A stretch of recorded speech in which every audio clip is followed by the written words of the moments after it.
Bismillahirrahmanirrahim. It is the second part of 5th chapter, assessment. In this chapter, we will learn about the steps of test development and test construction, and how we can design a test. We will learn in this lesson. Design a test. Designing a test. The first step of test cycle is designing your test. Here you formulate your learning objectives, your purpose of testing, and you make your test plan to check if your assessment program is in line with your learning objectives and your teaching objectives. Development of the test involves the following steps. Number 1, planning of test. Number 2, purpose of test. Number 3, development of table of specification. Number 4, selection of appropriate test items. Number 5, assemble the test. Number 6, administer the test. And number 7, scoring the test. ये 7 steps हैं जिन्हें follow करके एक effective test जो है वो बनाया जा सकता है. Now we will discuss these steps one by one in detail. First of all, planning of the test. The main goal of testing is to obtain valid, reliable and useful information concerning pupil achievement. This means determining what is to be measured and then defining it so precisely that test items can be measured and then defining it so precisely that test items can be constructed that evolve the desired performance. Planning of test is necessary for obtaining valid, reliable and useful information about the student's performance. Next one is purpose of test. Before we think about how we should assess, what methods we will use or what we have to do, it is important to consider why we test in the first place. What is our purpose when we test? Tests can be used for a variety of purposes. The majority of uses can be classified into 4 basic types of evaluation: placement testing, formative testing, diagnostic testing, and summative testing. We use placement tests to check the student's performance before placing them into a particular situation. For example, the tests that we use before the selection of the jobs are considered as placement tests. Formative tests are used to check the performance of the students during their learning period and during their learning progress, during their learning performance and during their learning session. To check their performance, we use formative testing. Next, to check the problematic areas and situations that a student finds in a learning session or in a learning process, we use diagnostic testing. And at the end of the session, we check the student's performance, that is known as summative testing. The next one, after determining the purpose of test, to which purpose we are using or we are going to develop a test, the next step is to create a table of specification. Table of specification is a chart that provides graphic representations of a related to the content of a course or curriculum elements and the educational objectives. Table of specification is also known as blueprint and two-way chart, which describes the topics to be covered in a test and the number of items or points which will be associated with each topic. Sometimes the types of items are described as well. Table of specification is a plan prepared by a classroom teacher as a basis for test construction, especially a periodic test. A table of specification is a chart that shows the topics that will be covered on a test. It also contains the cognitive domain, the steps of cognitive domain given by Bloom's. It contains the steps of Bloom's taxonomy cognitive domain, the behaviors and objectives that we want to measure from the student's performance. Knowledge, remembering facts, terms, definitions and concepts. Comprehension, understanding the meaning of material, explain, interpret, summarize, given examples, predict, translate. Application, selecting a concept or skill and urging it to solve a problem. Compute, solve, apply, modify and construct. These are the words that can be used to check the application level of the student's performance. Analysis, breaking material down into its parts and explaining the hierarchical relations. Synthesis, producing something original after having broken the material down into its component parts. Evaluation, making a judgment based upon a pre-established set of criteria. Table of specification involves following steps. First, obtaining the list of instructional objectives that we want to measure from the student's performance. Then outline the course content to which we want to check the student's performance, and then prepare the two-way chart that relates the instructional objectives to course content. Here is a sample of table of specification that we can see in this picture. इसमें हम एक column बनाते हैं, एक box बनाते हैं जिसमें जितनी हम ऑब्जेक्टिव्स मेजर करना चाहते हैं कॉग्निटिव डोमेन के, उतने कॉलम बनाए जाते हैं और उतनी रोज बनाई जाती हैं। डिफरेंट सेल्स पर मुश्तमिल ये एक बॉक्स है, एक स्क्वायर है, जिसमें वर्टिकल लाइन पे हम वो कंटेंट एरिया लिखते हैं जो हम मेजर करना चाहते हैं। हमारे चैप्टर्स या कंटेंट सब्जेक्ट का जो हम स्टूडेंट का, जिसमें से हम स्टूडेंट का टेस्ट और उसका परफॉर्मेंस चेक करना चाहते हैं। सेकेंडली, वर्टिकली हम कॉग्निटिव डोमेन के वो स्टेप्स और पार्ट्स और एस्पेक्ट्स लिखते हैं जो लेवल हम स्टूडेंट का मेजर करना चाहते हैं, either it is knowledge level, comprehension level, application level, synthesis and so on.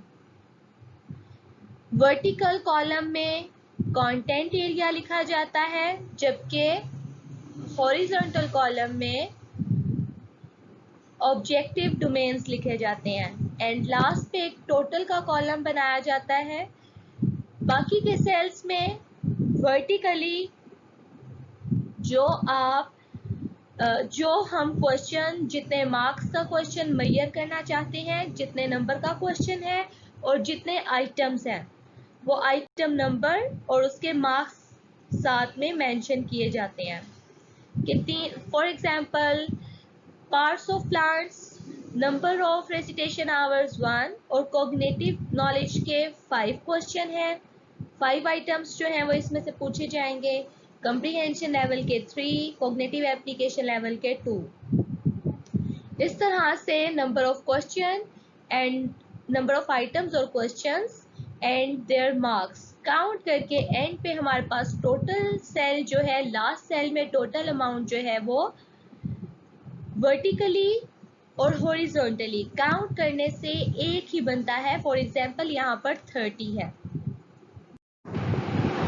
A test specification table helps to ensure that there is a match between what should be learned, for example objectives, and what is taught and what is tested. It also ensures transparency for yourself but also for colleagues and repeatability. There are many formats possible for a test specification table. You need to provide the relation between the learning objectives for each individual question, to mention the question format, open, closed, essay, etc., the score, amount of the points per question, the weight of each learning objective or per question. These all the points that are included in the table of specification. Then you can add the book lesson material belonging to the question. That way you immediately know if you need to adjust your written exam, if you change anything in your lesson material. However, this is not necessary or obligatory. Now you can see here also the example of test blueprint or table of specification. Here we have mentioned the at the one side we can mention the learning objectives, and at the other side we have mentioned the topics that we want to measure from the students performance, and at the end the number of questions and marks percentage are equal to the total, that is the 100%.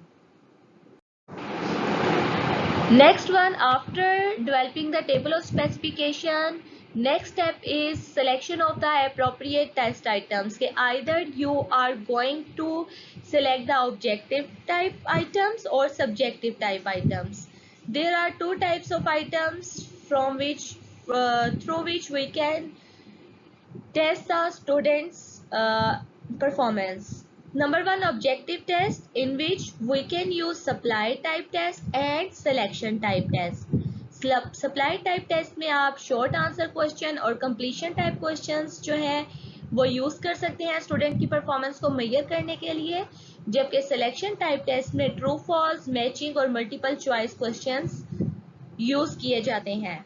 ऐसे type taste में extended responses या open ended questions पूछे जाते हैं। Second पे restricted responses या close ended questions student से उनकी परफॉर्मेंस को चेक करने के लिए पूछे जा सकते हैं।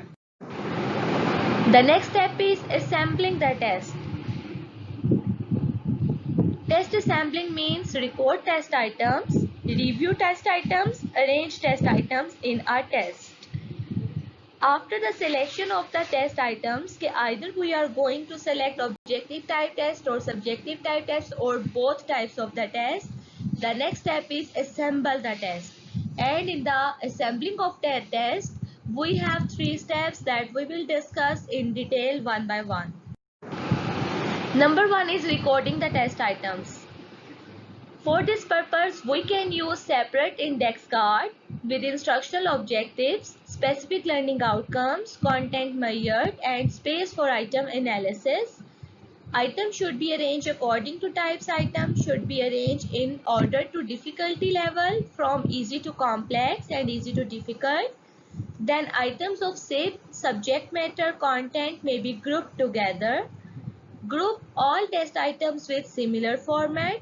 Arrange test items from easy to difficult. Space the test items for easy reading. Keep items and option in the same page.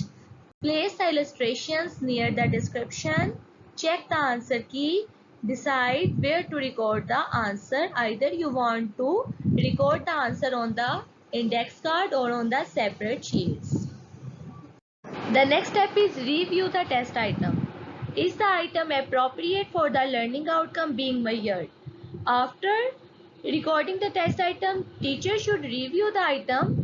Either it is appropriate for the learning outcome that she is going to measure from the student's performance, and does the knowledge, understanding or thinking skill called for by the item match the specific learning outcome? Is the point of item is clear and free from ambiguous sentences, excessive verbiage, and item is free from racial, ethnical or sexual biases. The next step is, after review the item, arrange the test item. The types of item used, the learning outcomes measured, arrange in difficulty level, and the subject matter measured. Through these four steps or strategies, we can arrange our test item according to them. The next one is administer the test, that we have discussed in detail earlier in our previous lecture. The guiding principle, provide conditions that give all the students a fair chance to show what they know about their performance. The physical conditions, light, proper ventilation, quiet atmosphere, comfortable atmosphere and environment, then psychological condition, free from threatens, anxiety and pressuring environment, avoid inducing test anxiety, try to reduce test anxiety and don't give test when other events will distract. Here are some suggestions that we have discussed earlier. Do not talk unnecessarily, minimize interruptions, keep minimum interruptions, avoid to give hints to individuals, discourage cheating, and give students plenty of time to take the test. At the end of the test, after administering the test, the next step is scoring the test. It involves select convenient and accurate procedures for marking or scoring the responses of the pupils. Scoring the test can be improved by using scoring key. Teacher can use scoring key for the objective type test and rubrics for the subjective type tests. Adapting the scoring method to the type of questions used, evaluating all the answers to each question at one time, and evaluate without looking at pupil's name. Teacher should score the test with honesty and with fair fairly. She should score the students' performance or their achievements without saying or watch their name, so that she can be pure in their marking. Controlling the influence of irrelevant factors that can affect the student's score.